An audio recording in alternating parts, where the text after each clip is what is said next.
Hey guys, আগামীকাল পরে ব্রাজিলের বিপক্ষে মাঠে নামছে আর্জেন্টিনা। চলতি বছরের মার্চের ফিফা উইন্ডোতে আর্জেন্টিনা সর্বপ্রথম বিশ্বকাপ বাছাই পর্বের ম্যাচে উরুগুয়ের বিপক্ষে মাঠে নেমেছিল।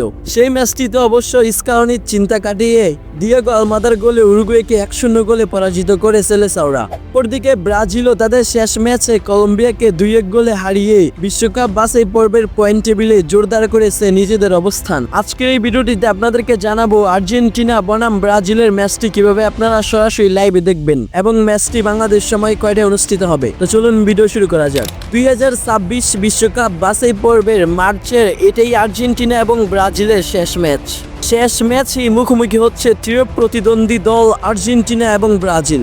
ল্যাটিন আমেরিকার বিশ্বকাপ বাছাই পর্বের পয়েন্ট টেবিলের কথা বললে 13 ম্যাচ শেষে 28 পয়েন্ট নিয়ে 1 নম্বর স্থানে রয়েছে আর্জেন্টিনা। অপরদিকে 13 ম্যাচ শেষে 21 পয়েন্ট নিয়ে 3 নম্বর স্থানে রয়েছে ব্রাজিল বনাম আর্জেন্টিনার ম্যাচটি খেলা হবে আর্জেন্টিনার স্টাডিও মাস মনুমেন্টাল স্টেডিয়ামে এবং বাংলাদেশ সময় ম্যাচটি অনুষ্ঠিত হবে 26 মার্চ সকাল 6টায়। ম্যাচটি সরাসরি লাইভ দেখতে হলে আপনাদেরকে ডাউনলোড করতে হবে এইচডি স্ট্রিম অ্যাপ। এই অ্যাপটি আপনারা ক্রোম ব্রাউজারে পেয়ে যাবেন। ওইখান থেকে ডাউনলোড করে সরাসরি আর্জেন্টিনা বনাম ব্রাজিলের ম্যাচটি লাইভে দেখতে পারবেন। তাছাড়া আপনারা ক্রোমে গিয়ে সার্চ করবেন ইয়াল্লা শুট লিখে, ওইখানে ইয়াল্লা শুটের ওয়েবসাইট থেকেও আপনারা ম্যাচটি লাইভে দেখতে পারবেন। তারপরও যদি আপনাদের সমস্যা হয় তাহলে ফেসবুকে গিয়ে সার্চ করবেন Argentina versus Brazil live match today. ফেসবুকে অনেক পেজই আছে যারা আর্জেন্টিনা ভার্সেস ব্রাজিলের ম্যাচটি লাইভে দেখাবে, ওইখান থেকে আপনারা সরাসরি ম্যাচটি লাইভে দেখতে পারবেন। যাই হোক গাইস, আপনাদের কি মনে হয় আর্জেন্টিনা ভার্সেস ব্রাজিলের সুপার এল ক্লাসিকোর হাই ভোল্টেজ ম্যাচটি কোন দল জিতবে তা জানিয়ে দিন কমেন্ট বক্সে। এবং আজকের মধ্যে এখানেই, ততক্ষণ পর্যন্ত ভালো থাকবেন।